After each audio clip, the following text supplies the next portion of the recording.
Hello, everyone. This is Ed Brenniger, and welcome to First Conversations. These are episodes from last year's Eddie Network podcast schedule. These are people that our episode is the first time we've ever talked. So it's always interesting. And this shows you how you can have conversations with people that you're just meeting, and deep and lasting and meaningful conversations. Last year, I was looking through, as I do every day, I'm looking through LinkedIn, and I came across a picture of a book cover, and I reached out to the author. His name is Alex Carabi, and the book's title is On Relationality. And I had to go see what this was about, because so much of what I do in my work with organizations and through the podcast and through my writing is to focus on how we build relationships, because that's become such a difficult thing and such a needed thing in our world. So I wanted to know what he was thinking. And so I reached out to him, and almost immediately we scheduled an episode, and the episode you're about to hear or watch is our first conversation. It's really great. This is good stuff that he's doing, and I encourage you to track him down and see. You can find the link in the show notes to who he is and what he's doing. And I encourage you to reach out to him, because he's going to help you deal with how you form these relationships within the larger world that we all live in. So thank you for watching, and we'll see you next time here on the Eddie Network podcast. Bye-bye.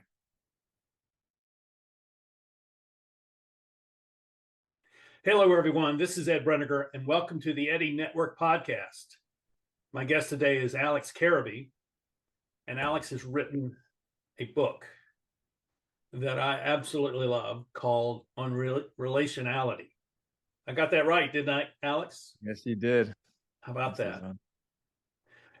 If you know me, you know that I am very oriented around relationships. And so when I saw this on LinkedIn last week, I reached out to Alex and said, "Hey, let's talk." And I said, "I'll get your book," and I've read it, and I really like it, and I think you will too. And I think it's one of those. I'm making the pitch before we even talk to you. I think it's one of those books you're going to want to buy multiple copies of and give to your team, because I think what he is setting up for us is a way of looking at our relationships within business or with any social context about how we can work together. So that's why this is going to be an important conversation today. So welcome, Alex. I'm glad to know you, and tell us about a little bit of who you are and what you do, and how you came to write this book. Well, it's great to be here. Thanks so much for the invitation and the warm welcome. Yeah, so I am how should we put it? It's a tricky question, like who you are and what you're up to. So many ways of going at that, and I think that's one of the frameworks of the book itself, actually, which is there's so many ways that we can relate to each other and actually look at who we are. But if we start with perhaps the CV details and so on, these days I work primarily as a coach, and the way I like to describe that is I help people to unfold more of who they are. In a world where there's so much about growth and being productive and efficient and effective, there's actually natural, organic ways that we can grow in life that don't demand extra force or pressure. We can actually unfold who we are, just like any plant or any animal or any living organism does. We unfold who we are. And so I help people to do that in their capacities as leaders, but also as humans and as parents or whatever else they're up to in life.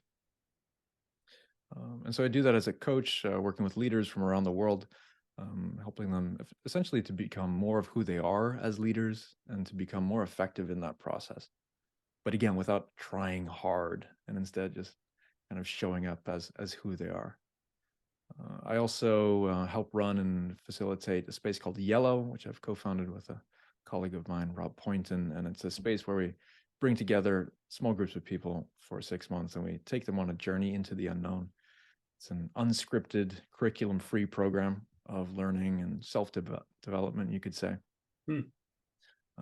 And really exploring both relationality, but also who we are. Our tagline is it helps you to catch a glimpse of yourself.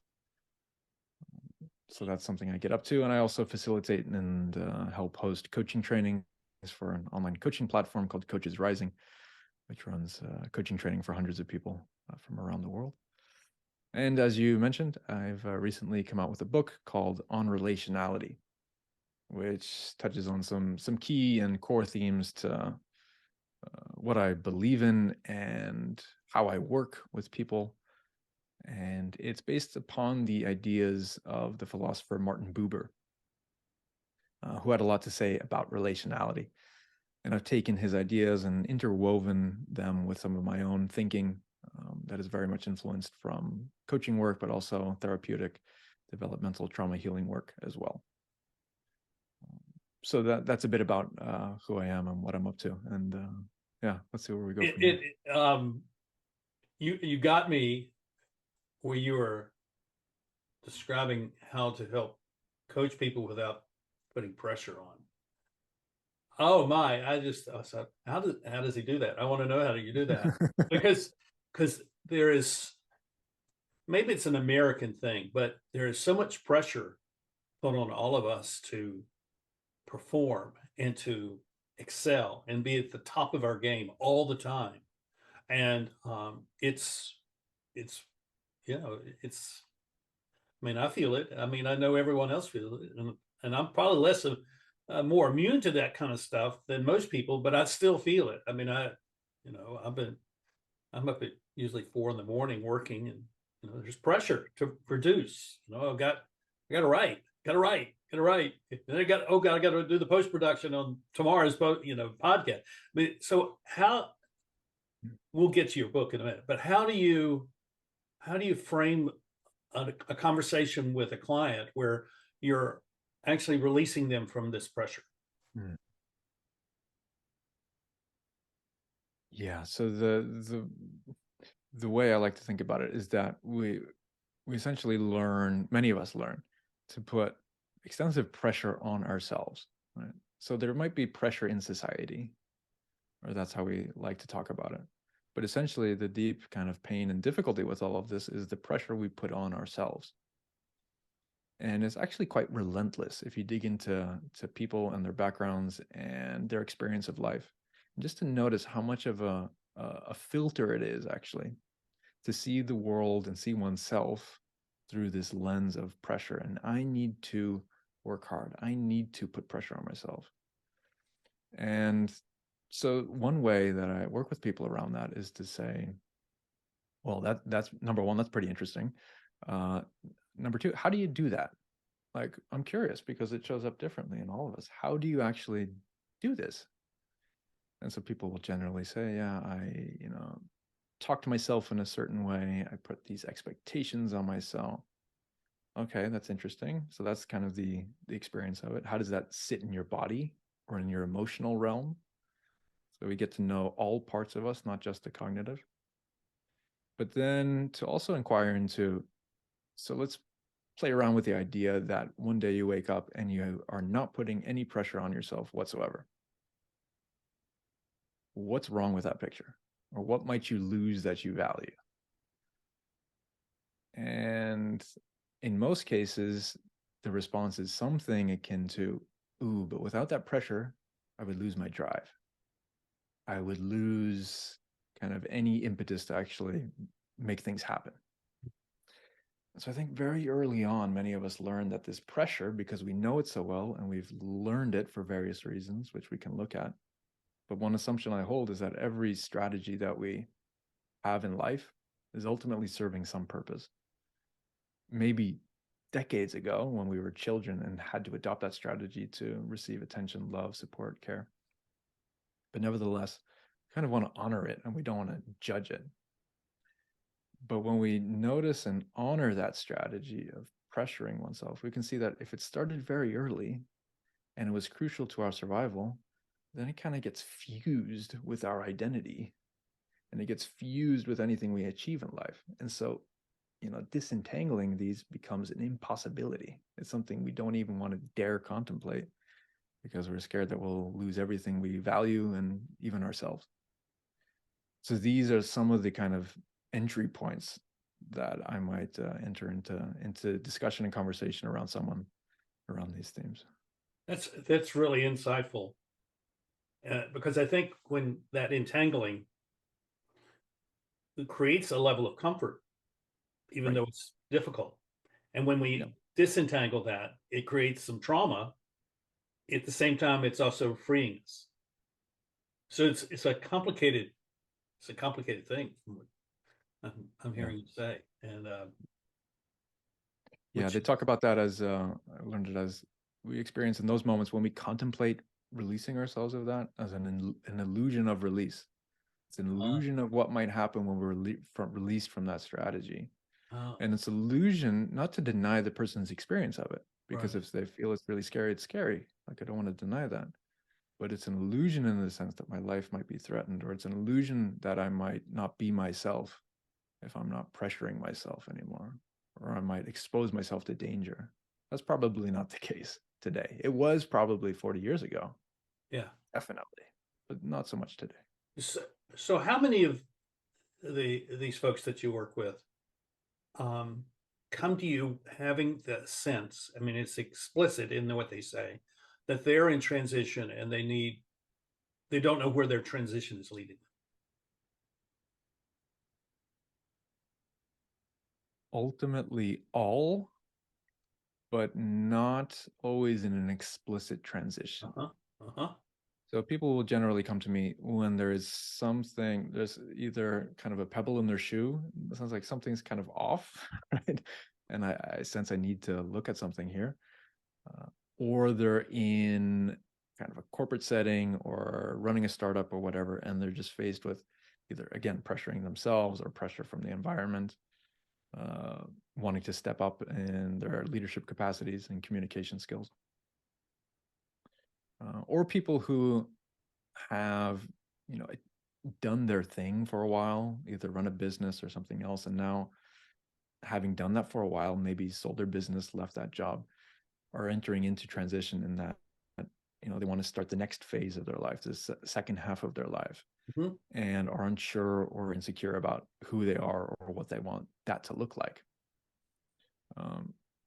And even without any of those, I think, number one, we're always in transition, right? So to pretend that we're static is I think, a faulty assumption. Agree. But the extent to which people are aware of that, I think, varies. But if we spend enough time in conversation, they'll always realize, okay, yeah, I'm wanting something different here. Otherwise, they wouldn't come to me. If everything was hunky-dory and everything's just smooth sailing, then they wouldn't need to dive into all of these things with me. When I wrote my book, Circle of Impact, Mhm. which is here, my purpose, I saw that my marketing avatar were people who are in transition, and that really disturbed my marketing people because they wanted it to be for CEOs or HR people. No, it's for people who are in transition. And the year after it was published, I did a year of traveling around the US doing book events. And people would come up to the table and say, "So what's your book about?" It's for people in transition. Say, "Oh, well, that describes me." And I say, "Well, just tell me about that." And it was interesting that some of those transitions, and I'm sure this fits with what you're saying, were aspirational. I says, I've reached this point where, my children are grown and they're out of the house. Now I want to go do something else.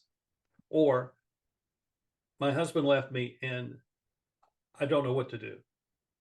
I'm lost.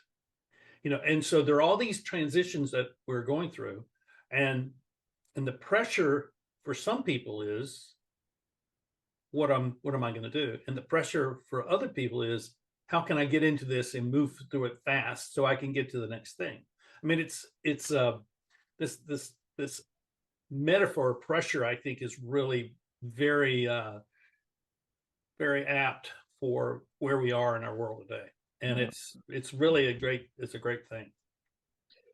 Yeah, and maybe in all those transitions, what doesn't help is again this kind of pressuring of oneself in that we should find something new, that we should do it quickly, that we should do it successfully. And this is where maybe there's a tie-in with the book itself too, which is how do we relate to ourselves? How do we treat ourselves actually? And to realize, number one, that there's actually a relationship with myself that's going on all of the time. It's not me. I'm having a relationship with me. And once we start to if you can feel into that for a moment, then you realize, oh my goodness, there are different ways of relating then. And this is one of the key themes of the book, is to open up this idea that while we're in relationship all of the time, which then second step means, okay, how do I want to relate? If it's not set in stone how I'm relating, how might I want to relate? Are you saying that in that relationship, we may be relating two different parts of ourselves to each other? That I perceive myself as one thing, and also perceive myself as another, and that other, using that philosophical term, that other of me is the person I'm trying to relate to and actually become maybe more like, or something. Yeah, I think there's so many different ways of exploring it. So one, we can have an aspirational self, right? An idea of who we want ourselves to be, some kind of virtue ethic based thing where we have an ideal of who we are. And one can hold that image in different ways, right? You can hold that as something merely aspirational, or you can hold that as an expectation that I need to hold myself to, and otherwise I'm failed. So again, there's relationality all across the board. But overall, I would say that we have what we might call an observant self, or we might call it an observant self, who is observing and relating to the different parts within us. That's one way to look at it. And there are therapeutic modalities called IFS and more that actually teach you to work with oneself in that way. So where do you want to be when you're at your healthiest in your relationship to yourself? What does that look like? That's a great question. To claim any kind of answer here, I think would be faulty. It's something I'm working on myself all of the time. That's okay. And yet, it really is. And I think we all do, right? Yeah, I think you're right. I think, but it's still. Yeah, I think what we might want to, what I aspire to at least, and what I see in my clients, at least in terms of a spectrum and a trajectory more than a destination, is one of my teachers calls it to have rapport with self. To actually have rapport with yourself. Another way to describe it might be an okayness. And it sounds not very interesting at first, the first time you hear it, like, okayness. But it's a very particular type of okayness. It's not a indifference. Right. It's more of, I am completely at ease and okay with where I am and who I am. This doesn't mean I necessarily condone or support everything that's going on right now. It doesn't mean I want to be here forever. It doesn't mean anything other than I am okay with myself.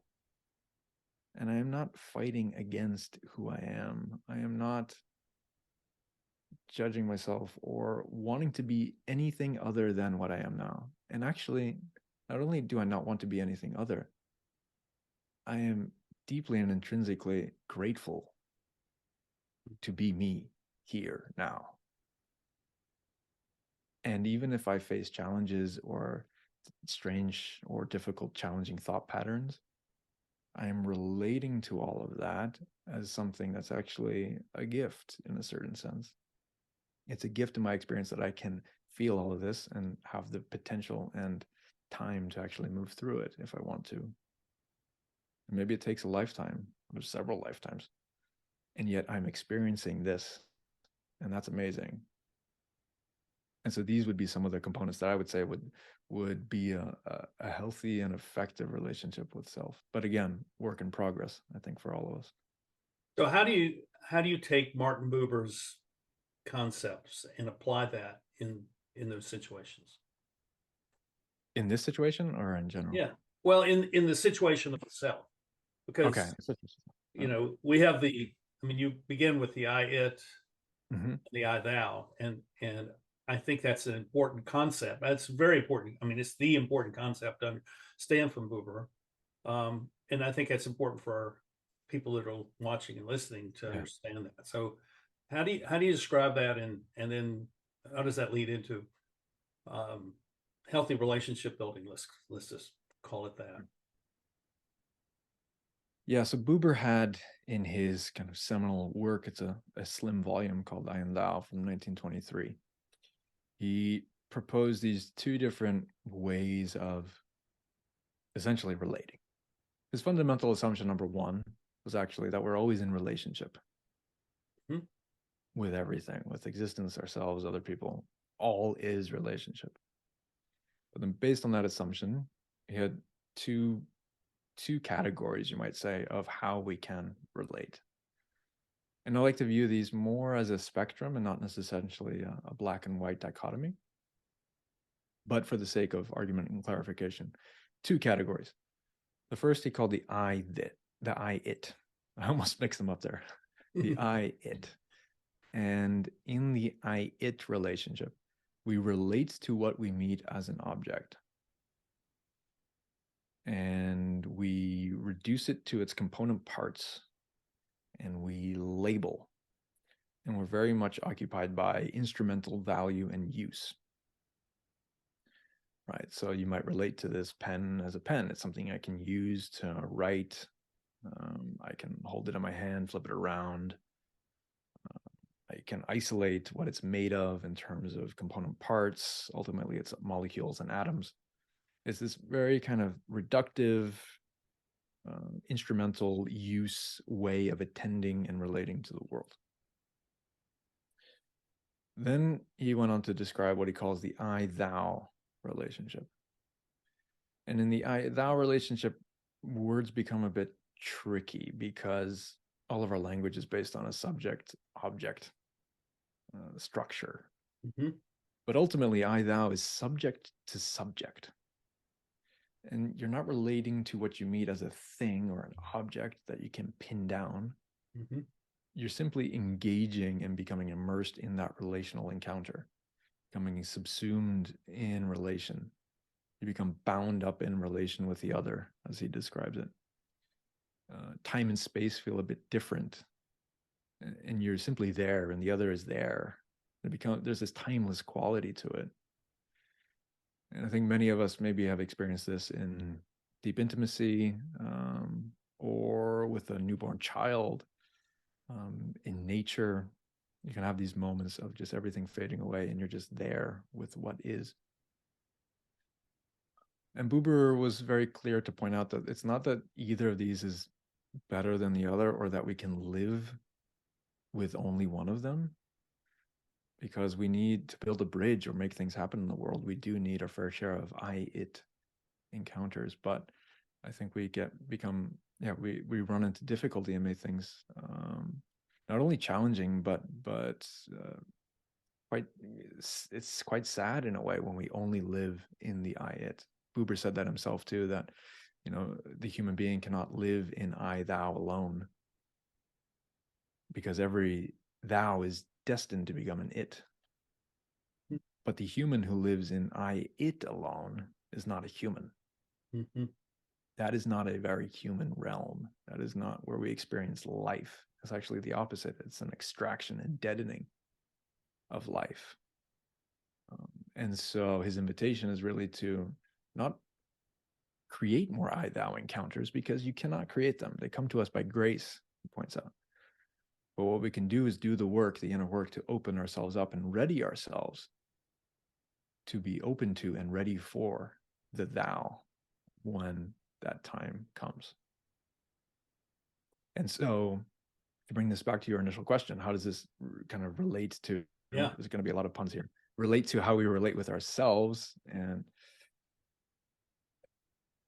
I think we can run into a bit of a trap if we, again, try to create I-thou relationships with ourselves. I'd say the first thing is to see where and how we're relating to ourselves as objects, as things that need to produce something, or where we relate to ourselves in terms of the instrumental value that we create in the world. For example, creating impact, right? And right, I mean, it's in the title of your book, right? Yeah.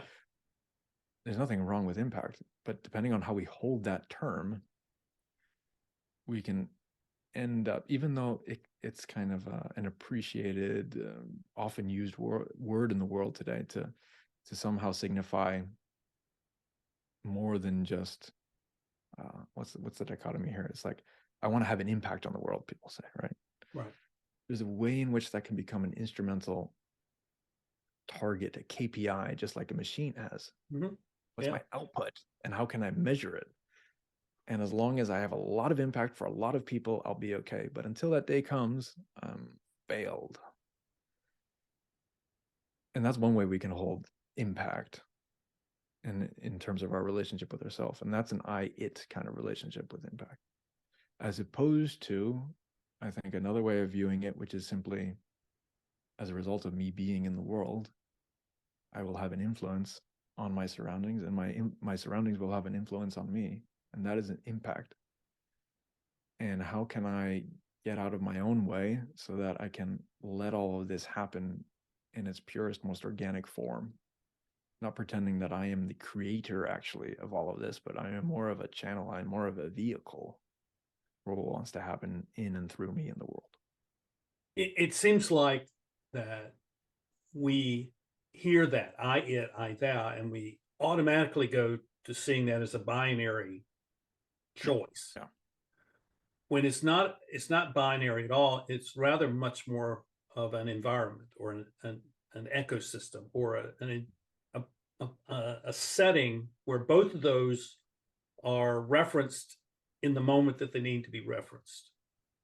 And so when I describe impact, my definition of impact is a change that makes a difference, that matters. Mm-hmm. Something is changed. That's the I, it. But what matters is something that's values-based. So that's the I, thou. So the subject, we want something to happen for that subject, but actually we'll want something actually tangible to take place. So that's the way I view that. And I find that these binary choices that we get thrust with are really not helpful to us. And so I want to go to another part of your book where you're referencing Ian McGilchrist's work and his asymmetrical hemispheric view of the brain, because I think that what you're describing is very compatible with what he is describing. And in fact, what you're describing is a tool for helping people take McGilchrist's ideas and put them into practice in a simple, shall I say, non-pressurized way. Right. Yeah, I think there's so much overlap there, and that's one of the reasons I referenced it there in the book, which is he has these two, or he has an idea about a theory of how the brain hemispheres work, right? And I think in pop psychology, maybe 20, 30 years ago, people would say, yeah, well, the right brain is creative and the left brain is kind of rational. Right? And that is very much not, well, it's not that it's not the case. It's more that that's a deep misunderstanding that holds within it maybe a seed of truth within it. Right. And based on all of Ian McGilchrist's work, he describes it as the two brain hemispheres essentially attend to the world in different ways. You could say that as two different ways of relating to the world. Mm-hmm. So the left brain has this kind of narrow, targeted attention.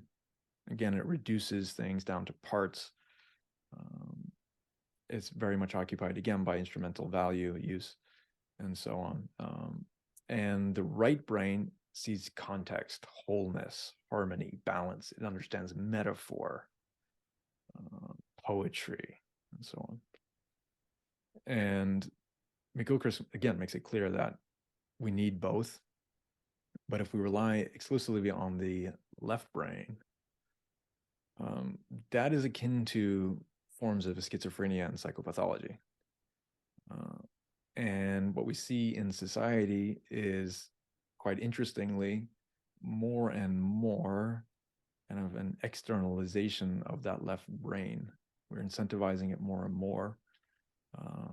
And so it's becoming kind of this image, this externalized image of that left brain.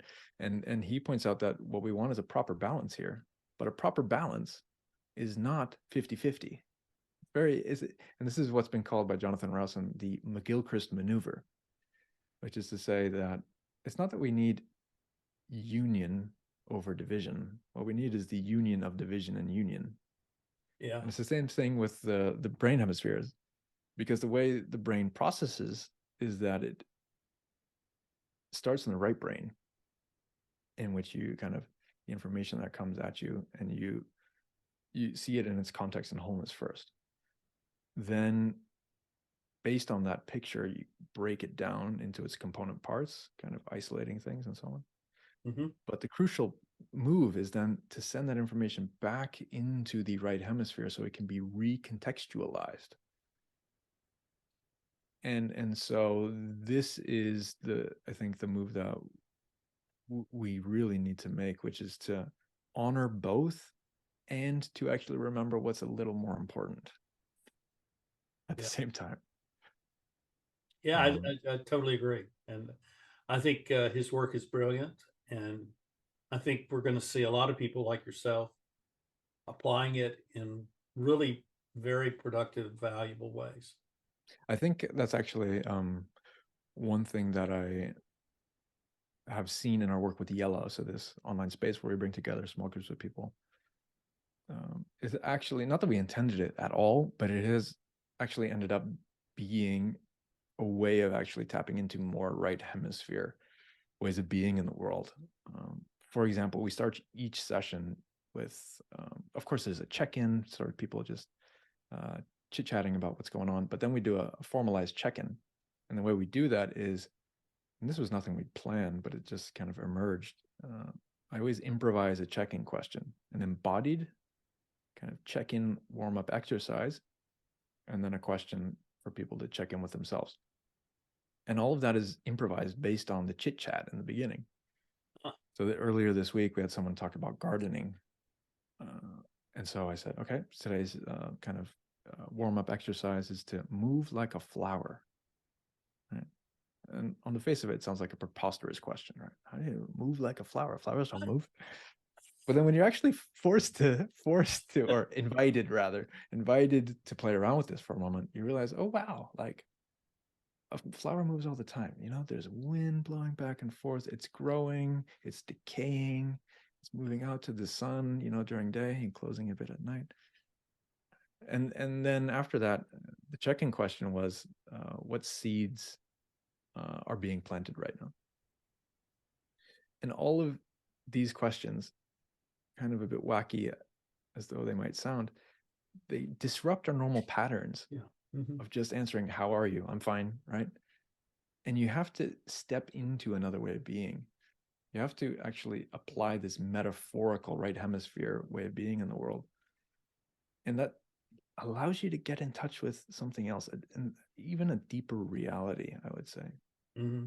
We were talking about reality earlier on, and Buber describes this as inclusion, in that when we're really with another person, we can include their experience in our own.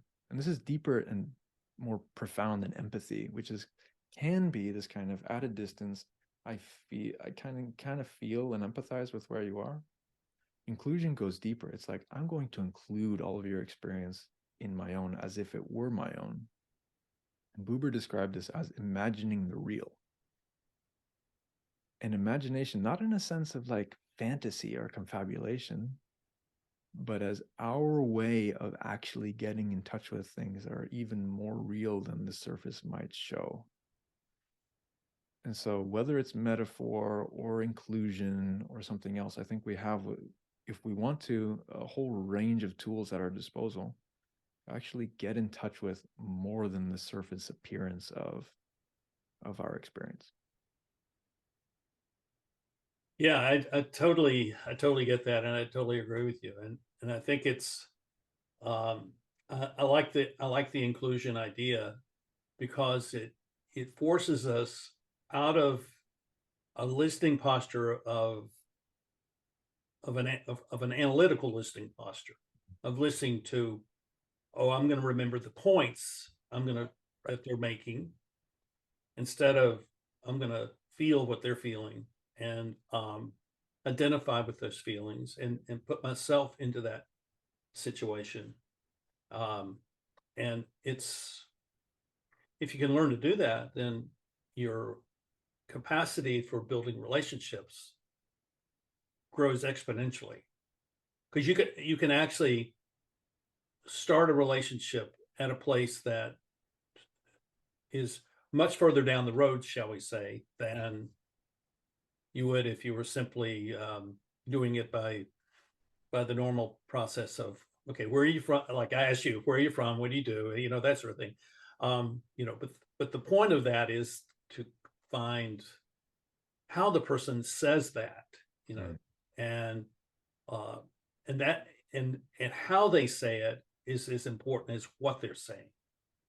And I think that's what you're getting at. And yeah, I think McGilchrist is on to something significant there. And it's as I've been reading his stuff, I felt like I was reading the annotated footnotes of my life, because I've been far more right brained than, but I'm not exclusively right brain. I'm also left brain, and those have not always blended well together, but they've always been both are there, and that experience has really elevated the what I would say is the central importance of relationship to our lives and to society at large.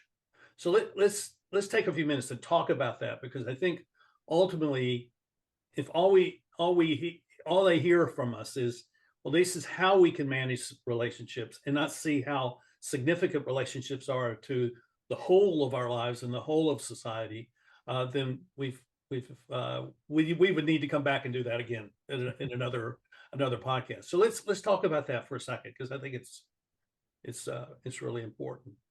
So what do you think? What's how do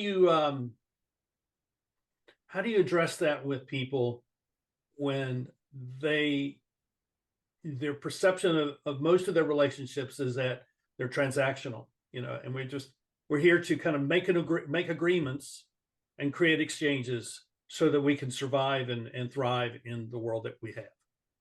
There's more to it than that. Yeah. Right. So there's two levels that come to mind now, which we can look at this. The first is, I believe if there is someone in that relationship who is aware of that there's something more possible here, and who is willing to take the steps to do so, then that relationship can change. And so merely being aware that actually, oh, wow, all relationships do not have to be transactional, and I can enter into this relationship in a different way to create a different outcome. That's amazing. And if that can be accomplished, I think the world, in more of our relationships, the world would be a very different place. Instead of just taking things at face value, taking relationships as they are. Many of us grow up in life not wanting to disrupt the balance. We don't want to create disharmony or disruption. And when there is an established relationship, it's very easy through habit, but also, not wanting to shake things up too much, there can become this kind of inertia in the relationship.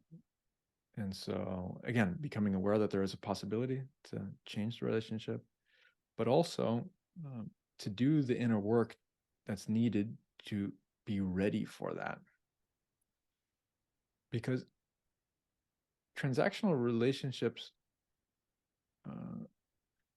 I get curious about what's that about and where's that coming from, right? And we could say, yeah, that's just the way society works. That's just the way things are.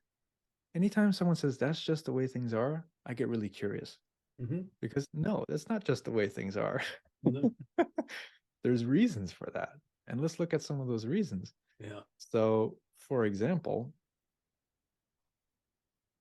when we grow up in situations where we learn that we need to do something in order to be okay. For example, to get my mother's love, I need to smile, or to make my father proud, I need to set the table correctly or get certain grades, or all kinds of things in more or less explicit forms. Then this kind of foundation is set that relationships are actually transactional. I need to be a certain way or do a certain thing in order to kind of get somewhere in this relationship. Fast forward decades, and there you are, and that's just how things seem to work. And a transactional relationship I see as also a separated relationship, in the sense that when we're really in relationship with another, we're just there, right? We're not doing anything, adding anything. We're talking, but we're just there with each other. Yeah.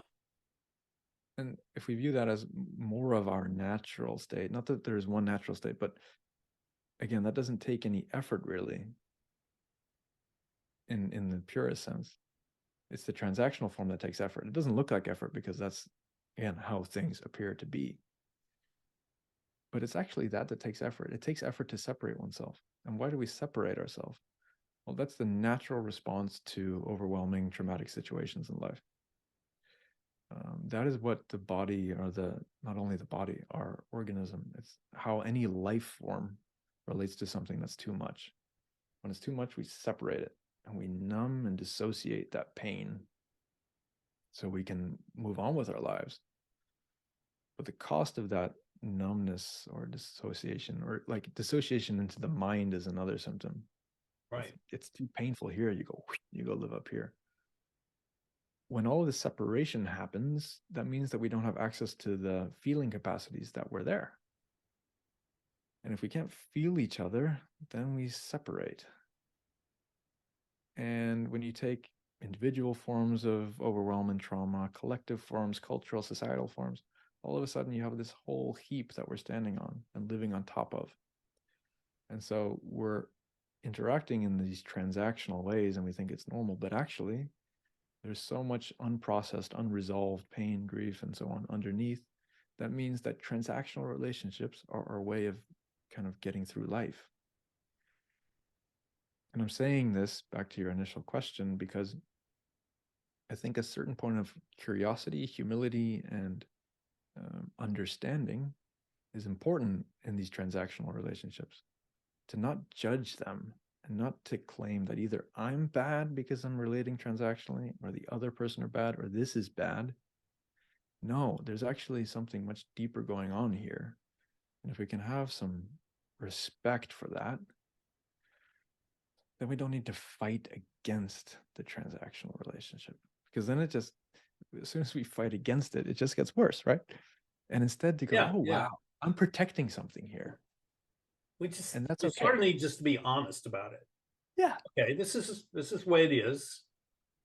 But I can maybe you can treat the person as, in the transactional exchange, as a subject. And Absolutely. yeah, and I think that's the key. And I think this is kind of second level, and this is something you learn in therapeutic training, is to actually name that in the moment. And I know several people who are amazing at this, and so when there's that transactional relationship, they'll say, you know what, I noticed something's like off. It doesn't quite feel right here. Might even say, this kind of feels a bit transactional. I'm curious, what's your experience like, or what would happen if we took a different route in this relationship? And if you're going to do that, then your relationship to yourself has to be really also very clear in that moment. Yes. Yes.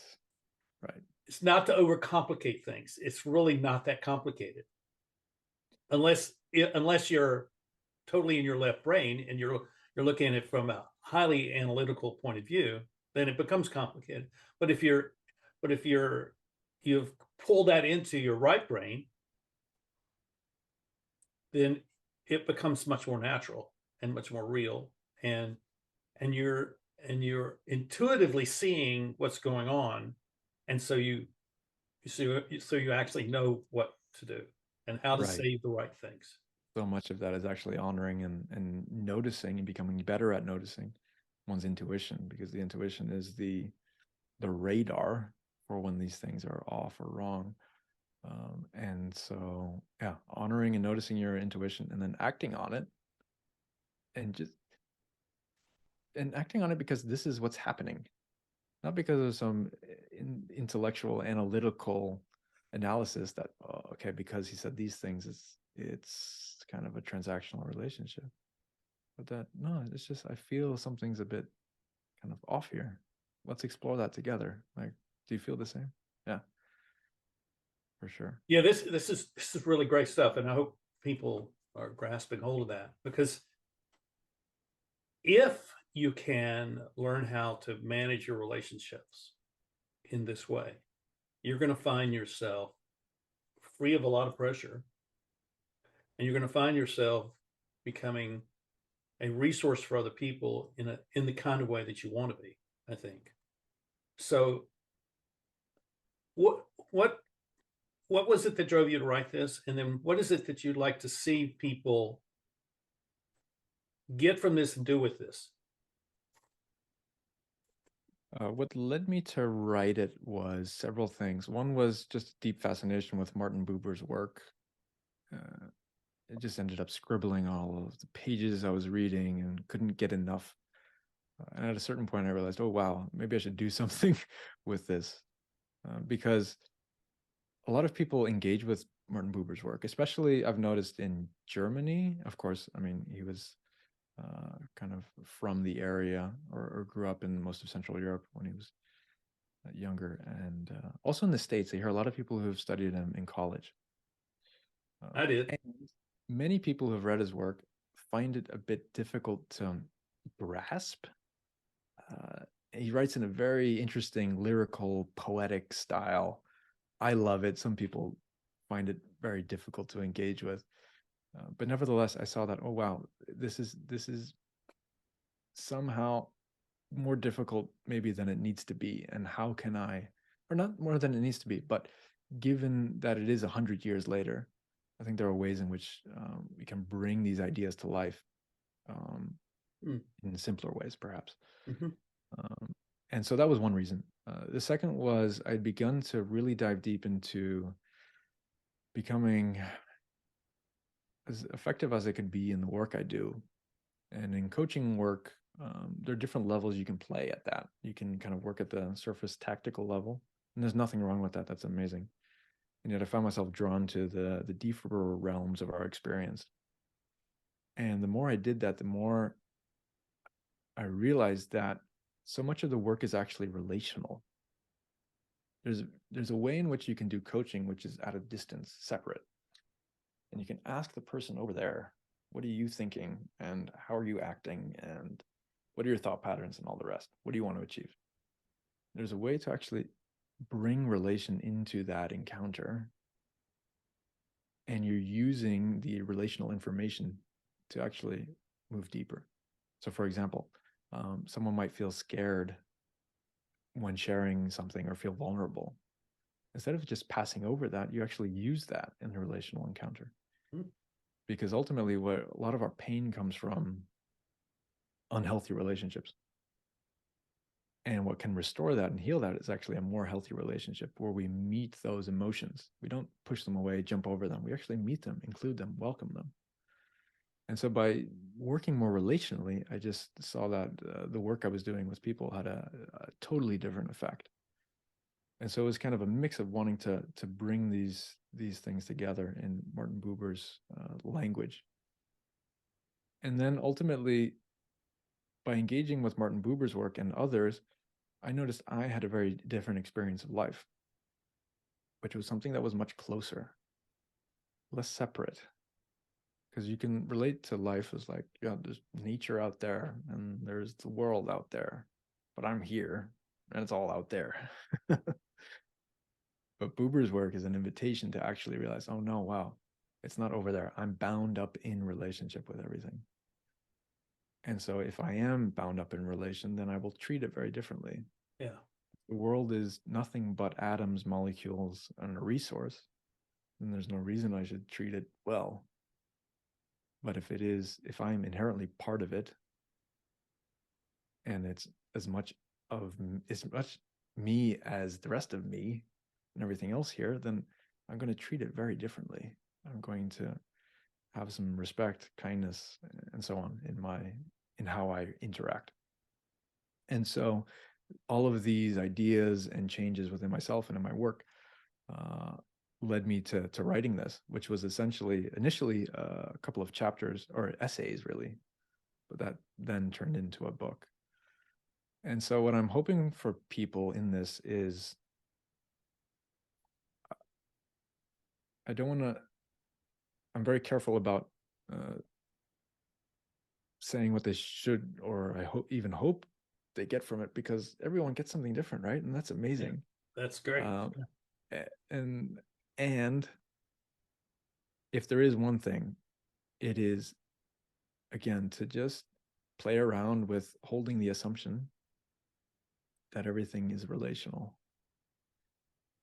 and that I can relate differently in each and every moment, not only with other people, but with myself and my surroundings, and even my relationship with life itself. Even my relationship with, like, what's going on here. I can relate differently to that. Yeah. if I want to. And just opening that door, I think, can yield a lot of change and a lot of new ways of being that, again, are less pressurized and effortful, and instead more open and okay, as we were talking about. Because if I'm at a distance from everything, I need to work to create connection, right? I see that a lot in, like, people wanting to be more connected. It's like, I need to work hard. I need to write a bunch of texts. I need to do all these things. And as a leader, I need to, like, work really hard and send a bunch of messages to people and communicate a lot. That's how I become better at relationships as a leader. And it's like, no. You only need to work hard if you're at a distance, if you're separate from everything. If you instead can start to really feel this kind of interweaving, interconnected, entangled relationship with everything and anything, then I'm a part of it. And if I'm a part of it, I'm going to take responsibility in a very different way. And so these are just some of the things that I hope might come from this, which is to just play around with how can I relate differently here? Like that question, I think that can open a whole new world of experience. How can I relate differently here? I see another visit by you to the Eddie Network podcast where we talk about the same concepts in the context of social media, and in the context of networking, which is a growing need by people. And there's so much that goes into that. I'd like to do that at a separate time, because we've explored some really deep stuff today, and this has been really great. And I hope people will go find your book. Where is this for sale? You can buy it on Amazon, on all Amazon marketplaces. Also check out my website, alexcarabi.com. You can get a free, I think it's the first chapter that's available there. Okay. So we're going to come back and talk again, because I think I'd love to. I think we have a an I thou relationship here formed, because I think we see the analytical connections here, but we're also, I think that we see that there is something deeper there, and maybe it's the fact that we both have a deep appreciation for relationships and commitment to making. I mean, my attitude is I'm walking into a place and I'm going to meet everybody I can. And and there and I, it's an I begin with an I thou approach to them. And then I'm looking for the I it so that I can find some way to serve them. And that's the way I approach this very, very topic. And it has worked really well, but it also comes to the reality that, and this is where social media comes in, that this is not a connection with someone. Right.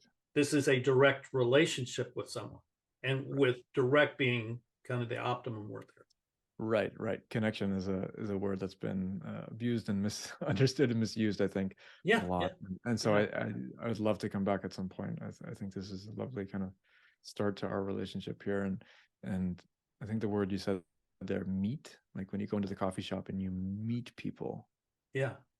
I think that's another thing I'd like to leave people with, which is like, what does it actually mean to meet another person?